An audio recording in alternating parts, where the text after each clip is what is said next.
Hi everybody, this is Joanne Manister with Read Science, and today I am here with my host Jeff Shaumeyer to talk about undeniable science with Corey Powell, who is the editor of Bill Nye's best-selling, New York Times best-selling book, Undeniable: Evolution and the Science of Creation.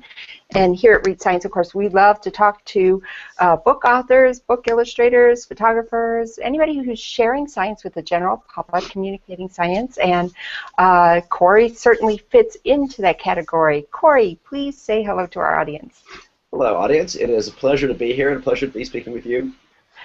We're glad to have you here, and so what I'm going to do is read Corey's biography that he graciously provided, because Corey's everywhere, and so for me to encapsulate it, I was worried I would be the one to mess up. So I'm just gonna tell you a little bit about Corey before we start talking about his collaboration with Bill Nye on the book, which I hope you guys have read, because I found it highly readable, and I think that's the point. So. Corey S. Powell is editor-at-large of Discover magazine, where he writes the magazine's Out There column and blog. He is also a consulting editor at American Scientist magazine and a freelance contributor to Popular Science, Slate, Scientific American, Smithsonian, and Nautilus, where we find all our great writers. Corey spent 15 years on the staff at Discover, including 5 years as editor-in-chief. Before that, he served 8 years on the board of editors at Scientific American. Corey has coordinated partnerships with the National Science Foundation and the National Science Teachers Association, and has taught at NYU's SHERP Science Journalism program, where he is currently a visiting scholar. He is the author of God in the Equation, which my library didn't have, so I don't have a copy to hold up for you. But Bad library. Yes, we have good libraries here too. So God in the Equation is an exploration of the spiritual impulse in modern cosmology. As a producer, Corey has worked on Last Days on Earth, a 2020 special for ABC News, and the Joe Genius video series for the online network Revision 3. He has appeared on CNN, MSNBC, ABC News, CBS News, and Sci-Fi Channel, and Science Friday, and is a frequent science commentator on Fox News. In an earlier life, he worked for NASA to help test gamma-ray telescopes. So here we are once again, physics-heavy in our thing. Every once in a while we get the biologists and we split between the biologists and the physicists. So Corey, welcome, and what we'll do is throw the first question out to Jeff. Absolutely. In our first pitch. Yeah, caught it. Thanks for being with us, Corey, and finding time in your schedule, which must take like 32 hours a day or something to get through. That's so remarkable. And I'm part of the physics-heavy thing here, so we can talk later about that gamma ray project. But we're going to start talking about this book that Bill Nye and you put together. And I know, and I remember at the time, that this book grew out of what was called a creationism versus evolution debate, which is a little bit odd, I think, to start with, that Bill had with Ken Ham, a notorious, famous creationists. And for people who haven't read it yet, the book does go well beyond those bounds. It's not a summary of just that debate, but that debate is a starting point for all of the things that Bill writes about in here. But I remember at the time that, in a way, the biggest controversy that was associated with that debate was whether scientists should even be talking to creationist wackos or engaging them in any way and giving them legitimacy. What's the story? Fortunately, we got the book out of it, but what do you think about that part of the debate? How did it play out? What's the story on that sort of science journalism engaging on those questions? Right. Well, as you say, it's a debate not just in the scientific community; it's a debate in the science journalism community as well. Do you engage these issues directly and try to make the case of this is what science actually says? Let's fight against the caricatures of science. Let's get people to actually understand the science. Or just in having that, and framing it as a as a conversation to play into the equal time problem of media coverage, that is sort of presenting the two sides as equals. And so that question goes on all the time. And I think, look, I think there is a legitimate concern. There are, there is a certain tendency in the media to play things as debates of equals. And and if you fall into that trap and you start treating a well-documented scientific point of view and a very personal and not at all scientific point of view as equal things, you're not advancing the debate. I think what Bill Nye decided, and what I think actually turned out, he really made the right call on this, is that if you engage the right way and if you frame it the right way, it really can be a very productive conversation. And my experience, these conversations are really they're aimed at at a sort of a different audience than the audience you're directly engaging with. I mean, the people who have a firm belief, the firm young Earth creationists, are not people who are going to suddenly say, oh, well, that's an interesting way that you describe the fossil record. I guess I'm going to renounce my faith and switch to science. They're people who have made a lifelong theological and philosophical decision about what they want to believe and how they want to live their lives. But there's a much, much larger world out there, and that was really, that was what Bill focused on, was, where is that message going to carry out, and how is that message going to carry out? And as you say, a lot of people were very skeptical that he was doing the right thing here. A lot of people thought that he was giving aid and comfort to the enemy. And I think Bill's attitude in doing the debate, and then in the attitude that we had in writing the book together, is not to treat this as we're going into the enemy camp, but really science has this incredible story to tell, and if you just put the stories side by side and you assume that most of the public is fundamentally rational, curious, all the wonderful things that human beings tend to be, that if you put those stories side by side and you actually say, this is what science actually says, this is the evidence of why we say it, and this is, and it's a story that doesn't have to be a cold, clinical, sterile story. It's a story that's very human, that's very exciting, that's open-ended, that it sort of gets it, to my mind, the best impulses of what it means to be human, and actually gets it is a better story in terms of being human and being moral and being aware. And that was really how Bill approached it in the debate, and then the book really tried to carry out that spirit. And well, it's still playing out, and there's still some people who are unconvinced, but I think the book and the response to it speaks for itself. Well, I think it's a very good outcome, because the book is, at least, that it prompted from those, because regardless of the approach they took, the book is in no way really a debunking of creationist stories, nor is it particularly mocking of creationist stories. It's a positive thing, which I think is valuable. It's the way I generally prefer to go about things, of presenting interesting and positive science stories. In some way, not entirely clear from the marketing. I think that's important for some people to know, that it's a very positive, at the same time kind of personal look at the exciting and interesting stories and how it holds together scientifically. I think that's a remarkably good thing. It's a positive outcome.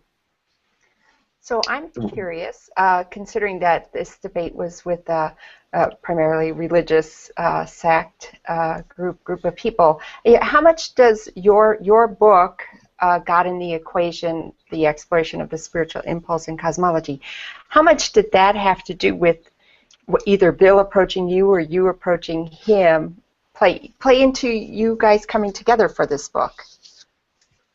Actually, my earlier book had very little to do with this connection. The thing that actually brought me together with Bill, believe it or not, was Lyme disease, which would not be an intuitively obvious link between me and Bill Nye, since neither of us has had Lyme disease, and neither of us has written about Lyme disease. But it's a strange and roundabout story. Bill's editor at St. Martin's had also worked with a very good friend of mine who wrote a book about Lyme disease, and this is a Pam Weintraub, who had been the executive editor with me at Discover Magazine. So Pam and the editor, Jennifer Weiss at St. Martin's, became really good friends. They kind of bonded over some shared experiences and some research that they had both done on Lyme disease. So Joanne was, Jennifer Weiss at St. Martin's was Bill's editor. Bill was looking for a partner on the book, and so he called up my friend Pam and said, I'm looking for somebody to work with here. And Pam said, oh, well, it sounds like you probably have a lot of fun working with Corey. So I sat down and met with Bill and Bill's agent, and we had a nice dinner in Brooklyn in a nice little restaurant, and we just shared a bottle of wine. We talked about science. He told his stories, and at the end of the evening, we just thought, this is good. We want to work together. And it's funny, over all the years, obviously I knew a tremendous amount about him, but our paths hadn't crossed until we just sat down over a nice dinner and kind of shared our worldviews and realized that he and I had a lot in common. You're credited here as editor, and that says some things to me. And what came to mind when I was reading it is that one thing you can say, and I think to his benefit about Bill Nye, is that he has a very distinctive personality and a way of saying things. Yes. And I want to know, in your with your editorial hat on, the book sounds, when I'm reading it, like Bill Nye is saying it. Was there any conflict? What did you do about preserving Bill's voice and making sure that you had adequate scientific precision in what was being said? Because sometimes being precise about the science can be a bit of a challenge in the voice that one writes in. I'll tell you, the challenge with the book was in many ways almost the opposite of what I thought it would be. The problem that Bill had in his first draft was, he took the responsibility of his book very seriously. He wanted this to be an authoritative book, a serious book, and not be perceived as, this is not Bill clowning around. This is Bill really tackling a serious topic. And so, he fell into the trap that I think a lot of writers do when they try to do that, which is that, he became very serious. He became very dry. He did not sound like Bill Nye. And so, actually, one of my first conversations with Bill was that, look, this book has to be a bottle of Bill. This has to be you. So it was actually, in many ways, the opposite. That part of my role as editor was actually getting him to be himself, getting him to sound like himself, and that involves sitting down with him and just hearing a lot of his stories, which I have to tell you is a lot of fun. And then a lot of the stories that we talked about conversationally ended up becoming chapters in the book. So so he told me about his visits to Ivan. If you've read the book, it's his relationship with a primate. Yes. He talked about he told stories about his his earlier life as an engineer at Boeing, which is where he got a lot of his training. His family history, which I knew nothing about until he and I started talking. And so a lot of those bits and pieces found their way into the book, and they helped me. There's one of the great challenges as an editor is that you want to exert control, but not too much control. You're not. It's a delicate process of how much of your own ego do you allow to seep into the work, and in this case, it was so much fun talking to him, and we both love this topic in a similar way. Bill brings a background of engineering and really speaking to a popular science audience. I bring a background of editing science magazines, working with a lot of different academic authors, and also my real passion is from astronomy and physics, from sort of a whole different world than the world that he's coming from. So we had a nice little Venn diagram of our voices and our areas of expertise. There were some places where as you go through, I hope you can't tell, but there's some chapters where I did a lot of writing and I put a lot of my knowledge in there, and there's some chapters that are really almost entirely the way Bill wrote them, and if I did it correctly, you can't tell which is which. Right. Yeah, No, it seemed pretty seamless, and it also didn't seem. It seemed like a single narrative thought more than it did, a collection of disjoint essays or something. And Bill's voice did come through. That did work nicely. And the two things that you mentioned, these worries, like these personal stories, didn't just seem like digressions. They seemed like they contributed to a personal understanding of what he was talking about, as an example. And yet you managed to put together a book that does not seem just a casual dinner conversation, but does seem like a bigger thing, because he moved beyond, the whole thing moved bigger than this so-called creationism debate and things, into sort of the beauty and how everything about related to evolutionary things. So was that as easy as you made it look? Well, finding that balance like that, because it really is nicely balanced. Okay, well, first of all, there was actually a whole other book that we worked on before this book that didn't quite work out, and it was really it was when Bill did that creationist debate, and when we really sort of got the defining spark of what the book was about, what the motivation was behind this, and sort of what you were just describing, of there being really a sort of a single narrative and a single impulse running through the whole book. We did not come to that immediately, so we had some false starts. We had meetings where we talked about great ideas, and then we sat down to try to write it and make it work, and couldn't figure out what to do with it. So there's always some. You pull back the facade, and there are a bunch of 2x4s and rusty nails and things that actually are propping the whole thing up. So yes, there's a much more complicated backstory. But the fact is, after the debate, and sort of once we really, we really philosophically understood what we were doing with the book, it came together remarkably quickly. Yeah, I mean, compared to some of the stories of people who work on books for years and years, I mean, the bulk of this book was written really in a period of about 3 months, which it was a marathon session. During that time, Bill was originally living full time out in Los Angeles, in Studio City, and he got a place in New York so that he could be closer to me and closer to his publisher and closer to his East Coast events. And so there's some nights we sat down, and he has a particular Ruby port that he likes, and he would pour little cups of Ruby port, and we would work as late as we needed to work in order to make that thing happen. Then you wake up the next day and go, wow, do I have to edit this? Like, oh, am I still an editor? So this is what I've been saying to people. When I first got my copy, I looked at this and I went, so even though, as Jeff pointed out, it doesn't seem like disjointed essays, I feel like each chapter can stand on its own.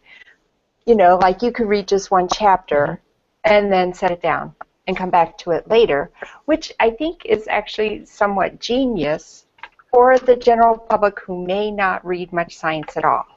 You got an easily readable chapter that's not very long, that's not weighing down. I mean, so this is very Bill Nye, and I thought that was really wonderful. So you guys did a great job with that. I felt like that was the real strength of this book. It was funny because when, I've got an advanced reader copy, and sometimes they don't have everything in it. So I didn't think much at first when I saw there was not, references in the back to each thing. But then people started to say when they got the book, they're like, outraged. Why aren't there references? Why aren't there references? So I had to go to the bookstore and make sure that was really true. So what's the deal with that? So, because that's, just a hallmark of popular science books, that we reference our science, even though he does say names of people, including Neil Shubin, and, right. He mentions people. It's not like he's saying, I know everything, But yeah, what's the deal with that? It's a good question. It's something that the book was coming together so quickly that I didn't really think that through at the time. But yeah, I do regret not putting in a reference section, especially for readers who want to dig deeper. As you say, we included a lot of specific names and references throughout the text, as we're going, and we're working on we're working on a tight schedule and a sort of a length a length guideline from the publisher, and that was something that basically we ran out of time, we ran out of space, and because the publisher hadn't really allocated for it, it was something that just it didn't come together. I could offer the justification that these days it's really easy to look up a lot of these things online, and it's not as it's not as big a barrier as it used to be, but it still is. I agree. For a book like this, it's an unfortunate oversight, and that's probably the one thing about the book that I do really regret.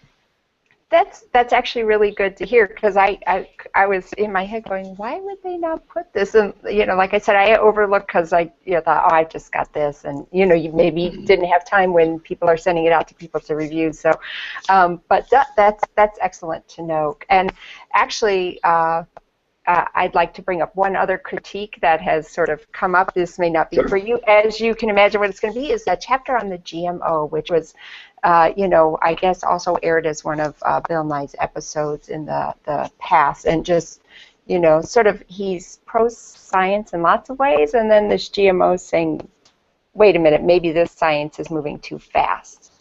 And so there are a lot of people who are very, very upset about this. So what's your take on this? Well, you have, of course, zeroed in on the one place where Bill and I had a serious debate. Okay. We had a lot of spirited conversations about that chapter, and the conversations actually continued after the book. And you're asking this question at a very interesting time. I've been in contact with Bill about it was an open-ended conversation while we were writing the book, and after we were writing the book, we continued to talk about this, and I passed along to him some of the reactions that I was hearing from the scientific community and from the science journalism community about that chapter. And Bill decided that he was going to go down to he was going to meet with the president of Monsanto and meet with some of their scientists and hear their side of the story. And this happened just this past week. Oh, and great! Great. So it's a very timely question. He came back, and he has I think he's really kind of shifted a lot of his thinking as a result of these conversations with the with the researchers. So he did the thing that you do when you're a scientist, which is you gather more information and you leave open the possibility of changing your mind based on new data. So he's actually in the process of there's going to be a paperback reissue of the book, and he and I are just starting to talk about sort of what is that. We're going to make some changes to that chapter and probably add add a note about why it's changed. So we're just starting to talk about what that will be. I actually have not had this is so new. I've not had a chance to talk through with Bill kind of where exactly his thinking is right now. But right. Of course, but it sounds like he's moved a bit in my direction, which is always it's personally gratifying. But I think it's also it's a tribute to what happens when you can have an open and honest debate, and which is really a lot of the core of what the book is about. But Bill was coming at this with a set of ideas, which they're not irrational ideas. I think his idea, the biggest thing that he was concerned about was the sort of the ecosystem aspect of GMOs, and sort of how they play out really in a broad evolutionary perspective. And that's a hard question to answer. That's a lot harder to answer than are they safe to eat, where the science is very clear. And so he had a question that was that's why what he and I were doing was it was really a debate. I didn't feel like I was in a position where I could just say, Bill, you're absolutely wrong, because he was asking some very subtle points. But he came to this from the point of view of, maybe I'm wrong. This is what I see from the science I know. Mm-hmm. I want to learn more. I want to find out if it's true. And that's the whole message of the book. The whole message of the book is when you're coming at things without ideology, but when you're coming at them from a genuine curiosity and excitement of how the world works, you can change your mind. And there's nothing more exciting than changing your mind because you've learned something new.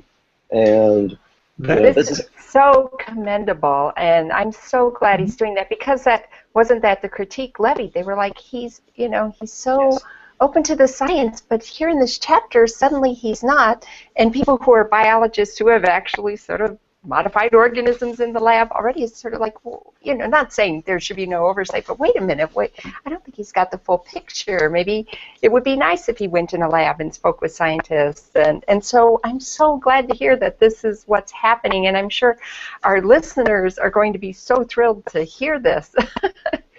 No? Yeah. Well, like I said, it's happening right now, so Yeah. I'm sure there's going to be he and I are going to have some more debates. I have no doubt about it. But it's, you know, but I do think I think his thinking has definitely shifted on here. I think that came through for me. Sorry, just the last gloss, but when I read it, it's easy for me as the physical scientist perhaps to have a sort of caricatured view that's a little too clear. And when I read it, I thought I got the impression of a person who was looking at it scientifically, which is the point of the book and is a very good thing, and who also was not just pretending to be objective, but hadn't made up his mind and had some questions. And so I thought there was a real honesty that didn't bother me, because it made me think about some things that I could find too, you know, comfortable to avoid otherwise, that I thought were quite valuable parts of the conversation. Sorry, Joanne. Oh, that's okay. That's fine. I think as a biologist, I was looking at that going, well, you know, it's still the thing's not out, you know, the verdict's not completely out, and of course we think about these things. But what I was going to say is someone did question on the Q&A, Corey, would you and Bill and the publisher consider doing a web-based reference section? So when you're doing your paperback, do you think you'll be able to put up a reference section? That's an interesting idea. I hadn't thought about that. I don't know that St. Martin's normally supports that, but that might be something that you know, Bill could support through his website. It's a good idea. You know, especially since, you know, if you said I mean, you're aware that it was sort of an iffy thing, but that I've heard from so many people that this really bothered them, and I thought, well, that seems, you know, making a reference section isn't easy, but it is a relatively easy thing to do. You know, it's time, it's whatever, but could make people feel, you know, happy. How can we help? Right? So that's great. Thank you. So actually, I should click done. This Q&A app, by the way, someone has put a question up here. If you have a question for Corey about what he does separate from Bill or what he has done in coordination with Bill, feel free to just come to the site and just type in your question. All right. Maybe I get to shift. I have a sort of big question, and it all has to do with things that tie into who your audience was for this book. And when I'm a member of the American Physical Society, and decades ago, there was a debate in the pages of Physics Today, you can imagine how wild and crazy that was, that had to do with trying to engage the public, because people took that very seriously, and they still do. But the question was how to do that with an idea of, you know, there's 20% of people who just are not being engaged, and one person, I thought, wrote fairly insightfully and said, at least right now, I said, there are always people who are not interested in hearing. They don't want to know more about science, and they're not going to listen if you try to tell them. So who's your audience? How do you reach people? I want to talk about finding people, engaging people, and is there really, you know, a 20% that just don't want to hear anything, and we might as well forget them? Sounds very Mitt Romney there. So one thing, just a quick aside, my very first job in science publishing was working for Physics Today. So I actually have a connection back to the American Institute of Physics and the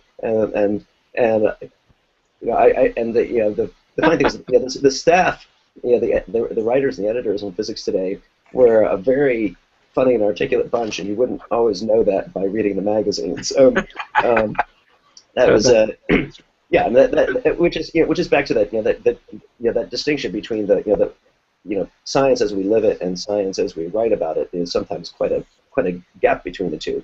So look, you know, I think I have no idea what the percentage is, but certainly, you know, if you look at you know, like Gallup polls of American attitudes towards science, there is a segment, and it probably is, 20% is probably not too far off. There's a segment who just philosophically, ideologically, they don't live their lives by scientific evidence. I mean, obviously they enjoy cell phones and the internet and all the things of technology like the rest of us, but they have, it's not that they're unaware of science, it's that they have made a very specific personal decision that on key issues, faith trumps evidence, and and that is it's a personal decision, but those are people who are they're not going to be swayed by more evidence. Once they've made that decision, and you can't pile on the evidence and expect that all of a sudden they're going to change their behavior. But there's a huge portion of the public which is genuinely curious, and I think and in many cases genuinely uncertain about what scientists really believe, how much certainty there really is, how much trust to put in some of these different narratives, and what Bill is very, very good at is talking in a heartfelt, conversational, very personal way that really connects with people. And so one of the extraordinary things of working with Bill is not just about our interactions one-on-one, but watching him walk down the street, and people recognize him because he's a kind of distinctive-looking guy. But it's not just they recognize him; they have a very emotional response to him.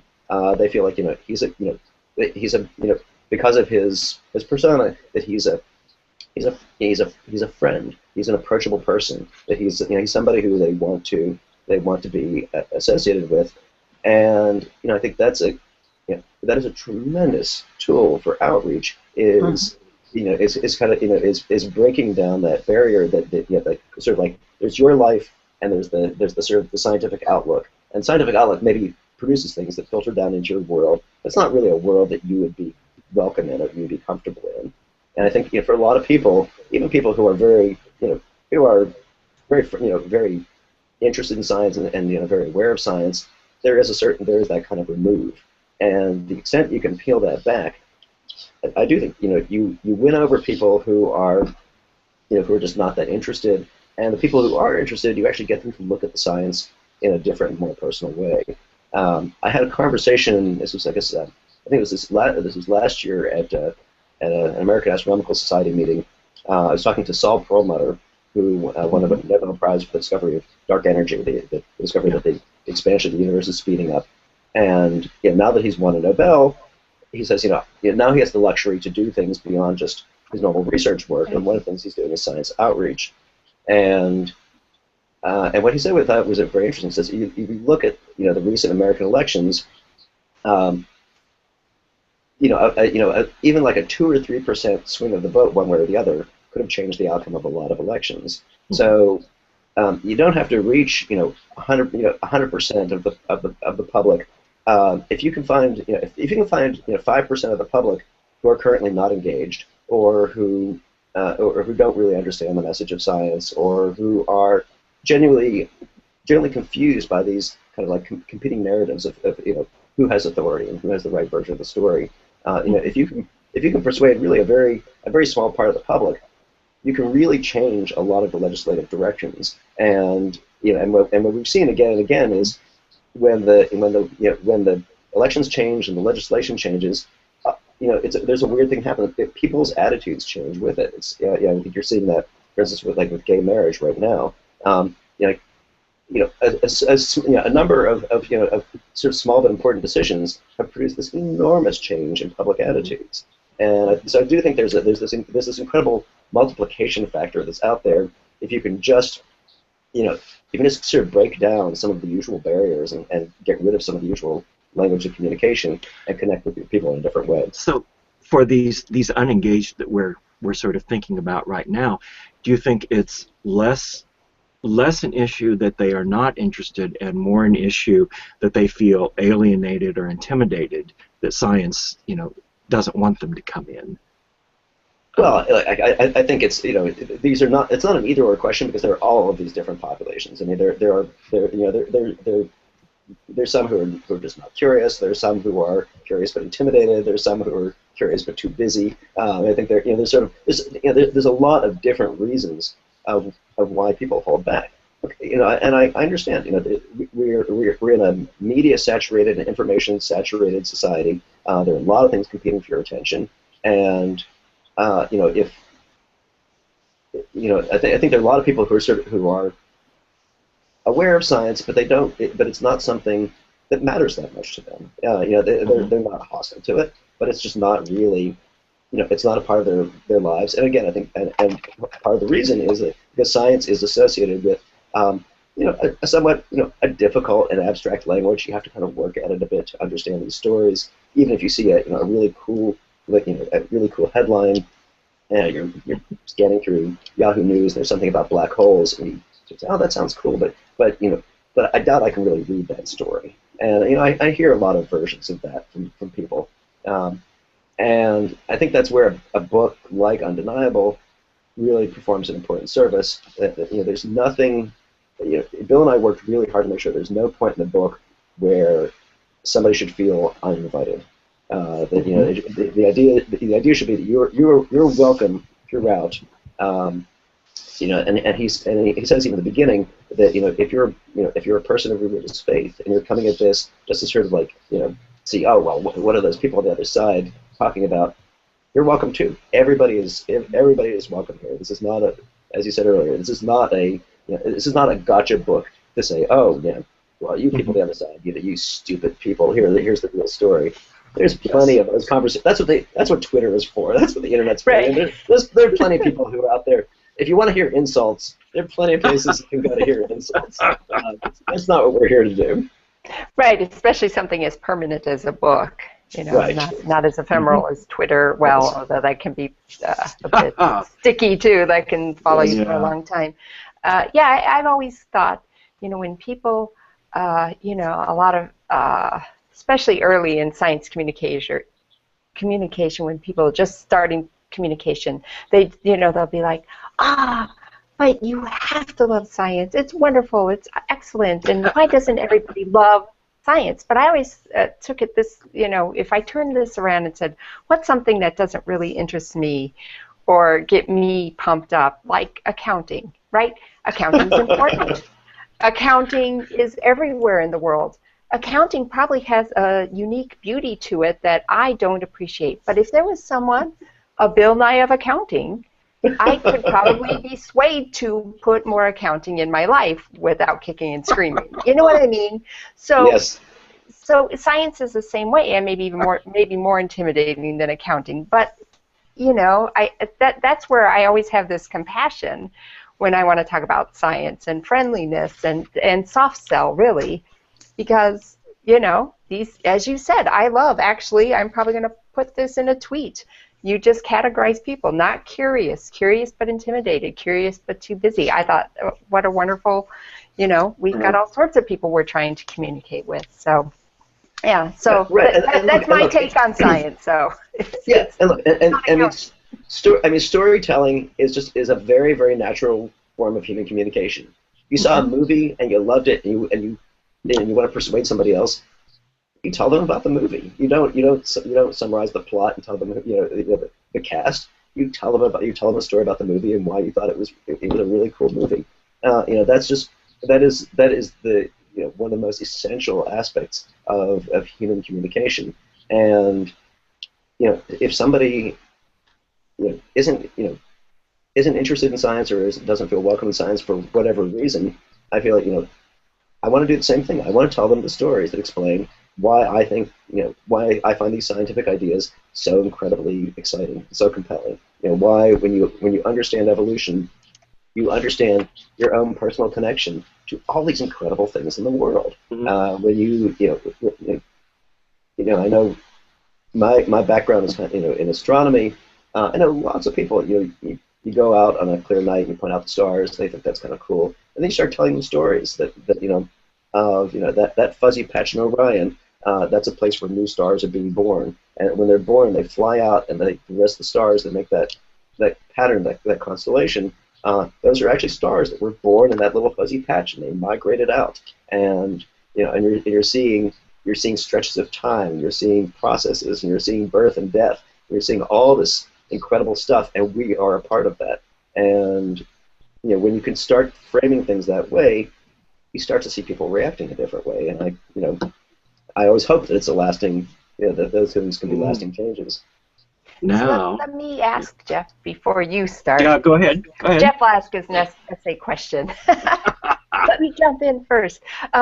So you have a long career. You've done a lot of things, and so aside from this wonderful thing you've done with Bill, have you had a time, an article, something where you went, wow, I had no idea that this was going to have such a positive impact, or you felt like you reached a lot of people and you thought, well, what did I do that made that so successful, and can I repeat that?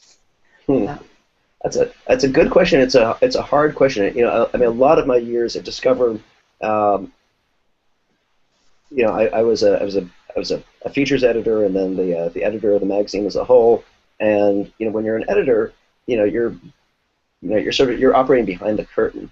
And so you see things like, oh, this was a successful issue, or this article really clicked. And sometimes it's hard to know. There's this complicated alchemy behind that of how much of it is what I did, how much of it is what a writer did, how much of it is what an art director did, or just inherent interest of the topic. But yes, I think I could see the kinds of things that clicked with our audience. Especially at Discover, this sort of big idea stories about about the origin of life, about human origins, about the beginning and the fate of the universe. Things that were actually, it's almost like the further we went from everyday life, the more excited people got, and I found that really interesting. That when we would talk about gene therapy and carbon emissions and things like that, people were interested. But when you pull back onto these bigger stories, people would get really excited. And some of that is particular to the Discover magazine audience. But I do think that there's also sort of a larger message there that on the one hand, people are sort of saturated with pragmatic information about how things work, but people are often sort of starved for the bigger picture of why things matter, and sort of what why do scientists actually do these things? They built this incredible. They found planets around other stars. It's really incredible. But like, why did they do that? It's an exciting story, or it's a pointless story, depending on how you tell it. It's either a collection of little dots on a chart, or it's the exploration of the universe, carrying out the greatest traditions of human adventure, depending on how you approach it. So I think that was probably a big lesson that I took from my years of working in different magazines is seeing that hunger for the big picture, for the sort of the kinds of stories that really do fill in that sort of existential hunger of why are we here, and how does all this stuff work? There are things that I think are in some ways are less and less discussed in public life these days. It used to be, church going was almost like a universal thing, and if you go back 200 years in America, that was a social core. Whether or not you had faith, everybody went to church, everybody heard sermons, everybody had that common conversation. And in many ways, science can provide a lot of that common conversation if you can let it, and if you can figure out how to unleash it. These are evidently themes that weigh on your mind, because I was reading your blog this morning, yes. and I wrote down several things. I said, I'd really like to talk about this, and they all are pretty much variants of this question. So any one of these could be, two blog posts. One, how can you talk about space exploration at a time like this with the idea that, we've got serious issues. Why are we talking about science and these dreamy things, which seems like is almost answered when you start the question on the blog post that I thought was really important, because I agree with the view. When you say, why do we explore? And your simple, short answer was, we explore because it's what living things do. that's the essay question. That's what you were just talking about, that there's not enough scope for dreaming, for feeling, for reaching out, for exploring. And science is a great exploration of things, yes? Yeah. So look, I mean, I'm glad you picked that line, because it's something that I felt really strongly about.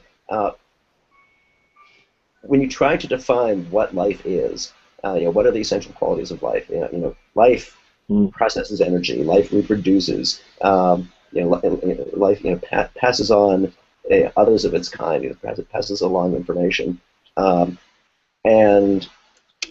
part of the essential quality of to do that, to find resources, to find a mate, all those things. There's an underlying fundamental aspect, which is exploration, which is you're always testing out your environment. And this is true if you're a single-celled organism. That's part of what you do. It is absolutely hardwired into the definition of what it means to be alive. It's hardwired into the definition of what distinguishes life from non-life. So when I think about what is the essence of being human, well, why do we have these marvelous brains and this great binocular vision and all these fabulous things that we can do? Well, these were things that were adapted over millions and billions of years to allow you to explore your environment, to compete successfully. We've acquired these things and taken them improbably to a much higher level, where this the ability to see and process information, explore our environment, has gone beyond what it takes to survive, to the point where we know the shape of our galaxy, we know the age of the universe, we know how the first stars formed, we know what life was like 500 million years ago on this planet, things that are totally removed from the human experience of time and space, from the kind of scales that we operate in.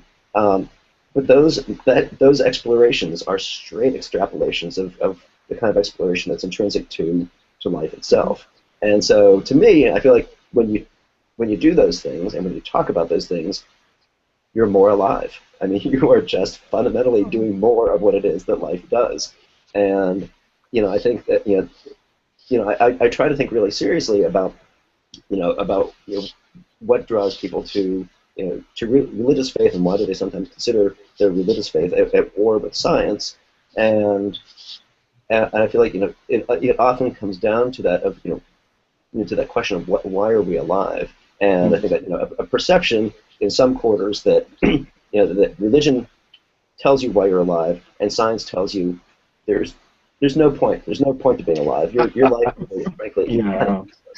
And there are even a few scientists who will happily peddle that point of view in, I think, a very counterproductive way.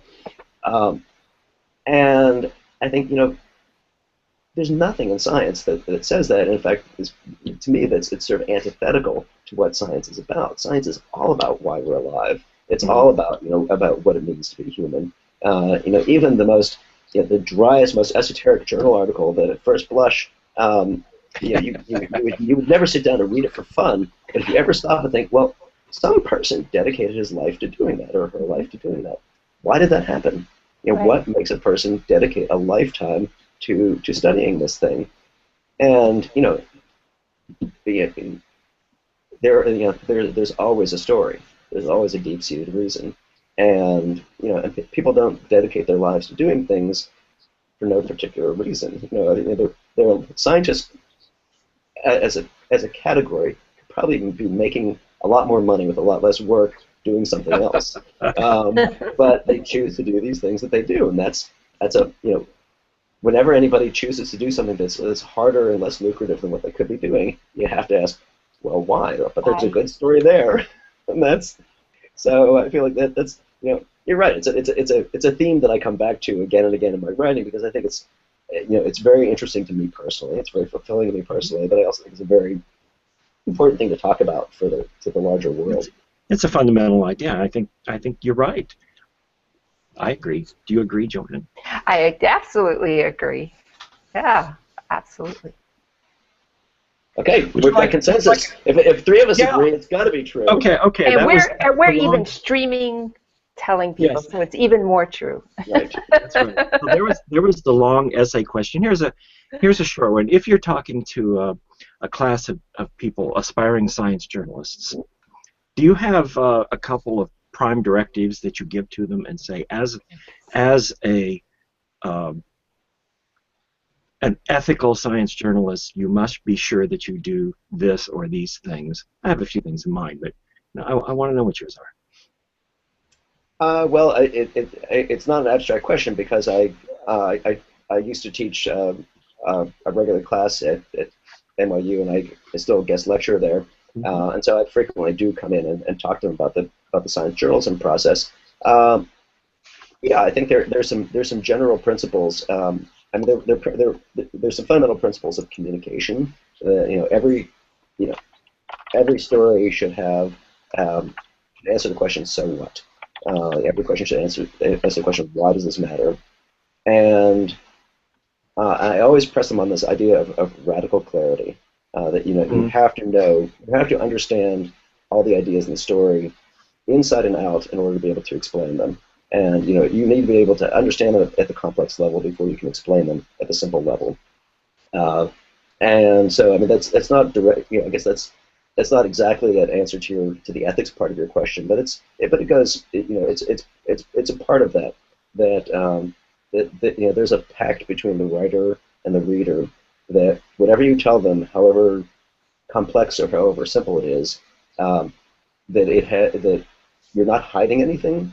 And you're not hiding anything about the story itself, and you're not hiding anything about your own ignorance about the story. And I think that second part is really important because I think there's a lot of misinformation that's based not on a deliberate agenda, but just on a lack of understanding.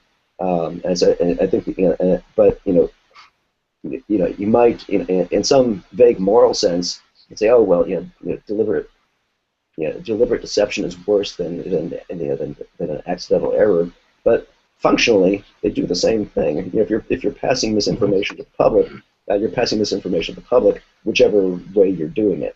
So I do think there's that sort of that double-edged aspect of ethics, and so I really try to emphasize both parts of it because I think the traditional curriculum talks a lot about that first type of ethics. Don't be deceptive. Don't take money from sources. Just things that are that need to be repeated, no matter how obvious they are, because they are so important. But it's that second level of deception just through ignorance or sloppiness that is it's pervasive and it's corrosive. Does the need for understanding then inform solutions for the criticisms of some science reporting that of false dichotomies and trying to achieve balance, and too much of, well, he's an idiot, but as long as I quote him, he's part of the balanced story. Is there some way that we can ameliorate that without maybe having journalists be the final arbiters of truth either? But where is real reporting in all of that? Well,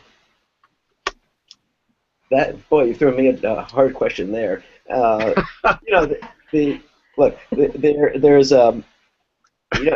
are economic forces at work, and there are problems of building building audience. I mean, there are a lot of just kind of pragmatic business reasons why bad or sloppy or this is sort of like this false dichotomy reporting happens, and I don't pretend to think that I have the kind of answer or the kind of clout to enforce an answer of how to deal with all that, but I can tell you from the inside of having been on TV a number of times and having worked with a lot of different television editors where you see a lot of that false dichotomy type reporting, and that you meet the people behind it, and they're often they're perfectly lovely people. They're not these mustache twirling villains.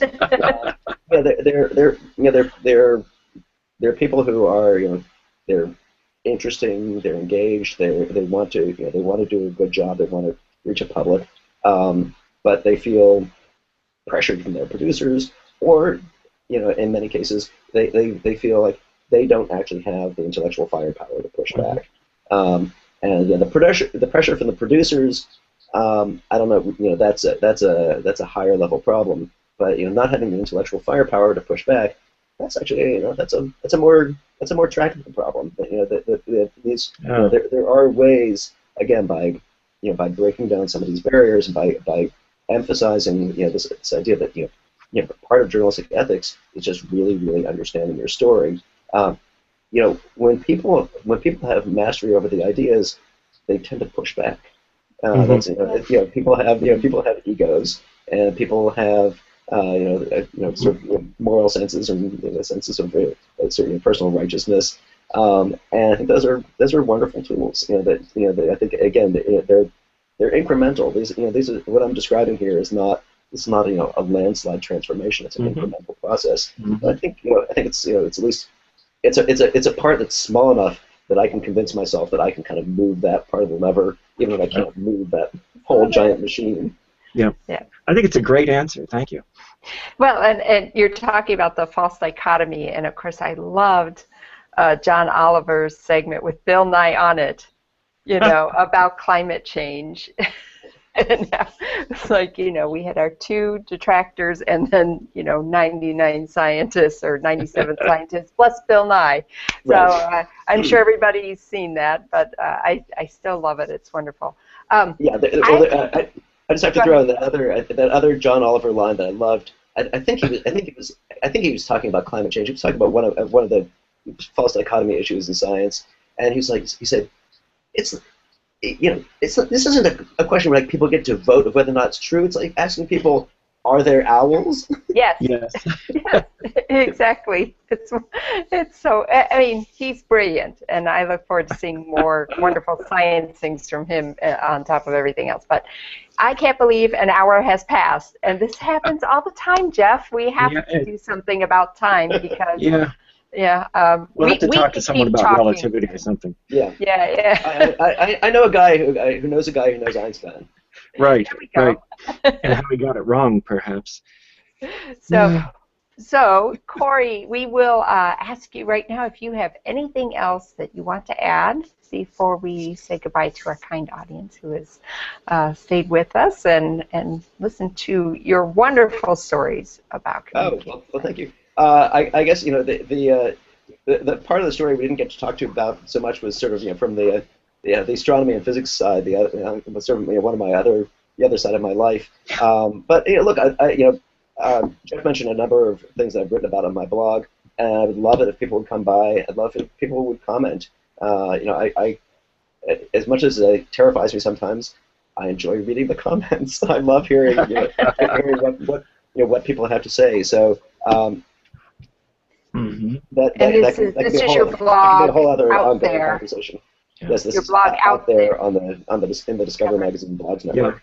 And we'll add the URL to the bottom of okay, thank you. the post. Yeah, I'll make a link to that, and the next time we're together, we can start with the gamma ray telescope, perhaps. Okay, excellent. I love talking about gamma rays. And I'll go. I think I know something about that. Yeah.